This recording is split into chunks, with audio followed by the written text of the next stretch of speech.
From this summer, consumers will have a right to repair on certain devices. This means that you and I will be able to demand companies repair goods such as fridges and washing machines rather than simply try to sell us a brand new one. Now this got me thinking about the efforts made by the mobile industry to enable people to repair devices.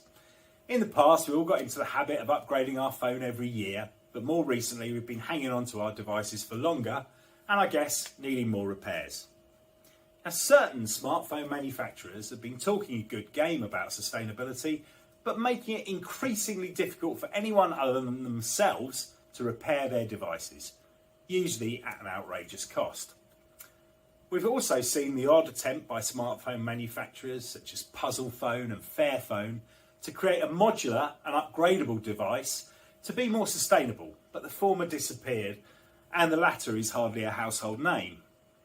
With so many smartphones recycled back to perfect condition, it's surely time for the industry to encourage more repair shops to be officially approved to repair devices and for brands to start marketing recycled as well as new phones.